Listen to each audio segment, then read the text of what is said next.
কিরে দোস্ত, কি করছিস? আর কি করবো রে, এই তো বসে আছি। তো চায়ের দোকানে এসেছিস তো খালি খালি কেন বসে আছিস? চা খা। চা কি আর ফ্রিতে পাওয়া যায় রে ভাই? চা খেতে লাগে টাকা, আর আমার পকেটটায় ফাঁকা। দোকানদার কি আর বাকিতে চা দিচ্ছে নাকি? সেই কখন থেকে বসে আছি, একটা চা দেয় না বাকিতে। পকেটে টাকা নাই? ঠিক আছে চল দোস্ত, আমরা ঢাকা যাই ব্যবসা করি। কথা শুনেছো? কথা শুনলে দেমাগ খারাপ হয়ে আছে। পকেট আমার ফাঁকা, স্বপ্নে দেখে যাবে ঢাকা। বাসের ড্রাইভার আর কন্ট্রাক্টর কি তোমার নানা হয় হে, যে আমার লয়ে যাবে ঢাকা ফিরি? দোস্ত, ও নিয়ে তুই টেনশন করিস না।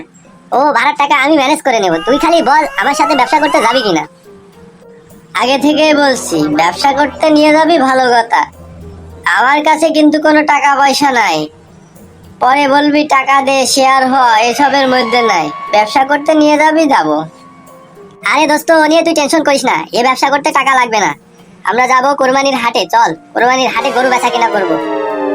দেখ ভাই ঝটকা, আমার মেজাজটা করে দিসনি খটকা। কে কি হয়েছে? আমি আবার কি করলাম? তোকে নিয়ে ঢাকায় যাওয়ার কথাই তো বললাম, ব্যবসা করার জন্য।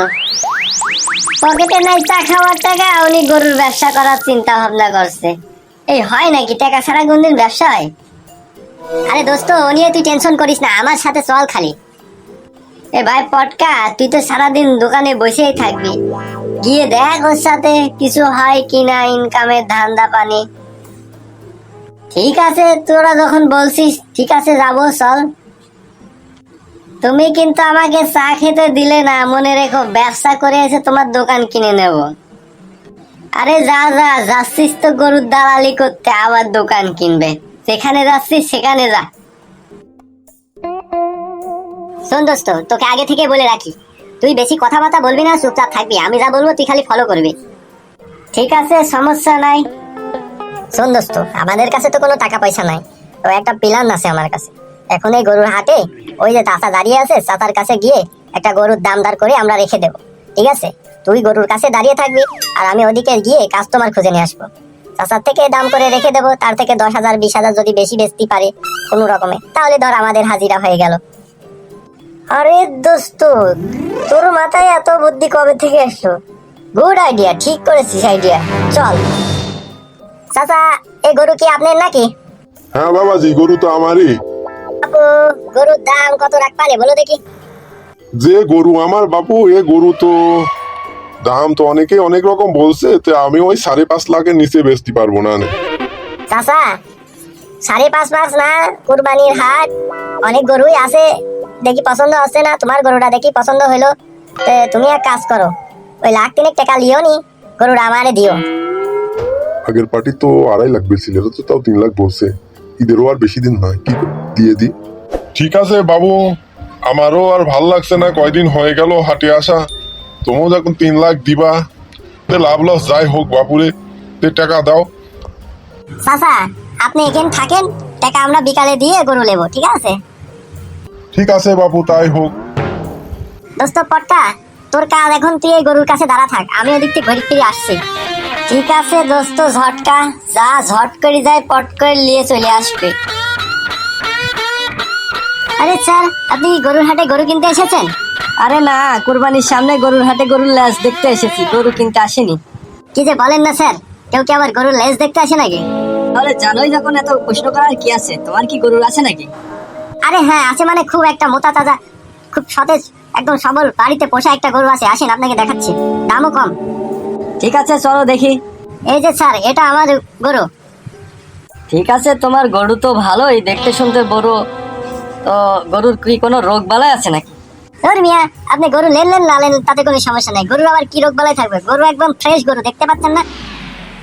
ফ্রেশ গরু তো শুয়ে আছে কে? অন্য গরুগুলো দাঁড়িয়ে আছে। আমার এই গরুটার গায়ে অনেক গোশ, সে ভারী ধরে রাখতে পারছে না, বাড়িতে দাঁড়িয়ে থাকতে পারছে না। তাছাড়া আজ কয়েকদিন হয়ে গেল হাটে আসে না, এখনই তো হাটের শেষ পর্যায়ে না। ও তাই নাকি? ঠিক আছে, বলো তোমার এই গরু কত টাকা লাগবে? আপনাকে দেখে আমার ভালো লেগেছে, তাই আমি দাম বেশি বলতেছি না, এটা 10 লাখ পর্যন্ত দাম উঠেছে। ও মাই গড, এটা কি চিটারের চিটার! আমার গরু আমার থেকে 3 লাখ টাকা দিলে 10 লাখ টাকায় বেচছে। তাই নাকি চাচা? এটার দাম কি 10 লাখ পর্যন্ত উঠেছে? উনি কি করে বলতে পারবেন? উনি তো গরুর মালিক না, গরুর মালিক তো আমি। ওনাকে তো গরুকে দেখাশোনা করার জন্য নিয়ে এসেছিলাম। না, এত টাকা দিয়ে তো গরু নিতে পারবো না। আচ্ছা ঠিক আছে স্যার, আপনি বলুন তো দেখি আপনার কত টাকা আছে। এখন তো শেষ সময়, আর গরু ফিরিয়ে নিয়ে যাবো বাড়িতে আবার, সেটাও অনেক ঝামেলার ব্যাপার। যে বলুন কত দেবেন। আমি তোমাকে বেশি দেবো না, 7 লাখ দেবো, তুমি আমার বাড়িতে গরু পৌঁছে দেবে। ঠিক আছে স্যার, সমস্যা নেই। এখন 3 লাখ দিয়ে যাবেন, আর বাকি 4 লাখ টাকা আপনার বাড়িতে গরু পৌঁছে দিয়ে তারপরে নিয়ে নেব। আপনার বাড়ির ঠিকানা আর 3 লাখ টাকা দিয়ে যান, আমি গরু পৌঁছে দিচ্ছি আপনার বাড়িতে। এই নাও টাকা, 3 লাখ রাখো, আর আমার বাড়িতে গরুটা পৌঁছে দিও, ঠিক আছে? এর সাথে ঠিকানা লেখা আছে এই কাগজে। ওকে ওকে স্যার, সময় মতো পৌঁছে যাবে আপনার বাড়িতে গরু। ঠিক আছে, আপনি নিশ্চিন্তে বাড়িতে যান, আমরা গরু নিয়ে আসছি। ওকে ওকে। এই নাও চাচা, তোমার 3 লাখ টাকা, তুমি এখন বাড়িতে যাও। ওরা কিন্তু কাজটা ঠিক করলি না। আমার গরু আমার থেকে 3 লাখ টাকা দিয়ে কিনলি, টাকা দিলি না, আবার সেই গরু 7 লাখ টাকা দিয়ে বেশি দিলি। ওরা তো দালালের দালাল রে। ও তুমি যা বলবা বলো, তাতে কোনো সমস্যা নেই। তোমার টাকা নিয়ে তুমি এখন বাড়িতে যাও। তোমার থেকে গরু নিয়েছি, টাকা দিয়েছি, বেশি কথা বলে লাভ নেই, যাও। দোস্ত তোকে স্যালুট রে স্যালুট, তোর মাথায় এত বুদ্ধি আমার জানা ছিল না। ঠিকই আছে ঝটকা, তুই যা করলি তা করলি। এত বুদ্ধি নিয়ে তুই রাত্রে ঘুমাস কি করে?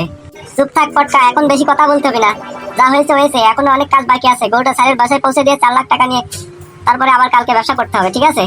ঠিক আছে দোস্ত, এবার ব্যবসা করে আমরা একটা ভালো কিছু করব। তুই যাই বলিস পটকা, এই দালালির টাকা বেশিক্ষণ থাকে না।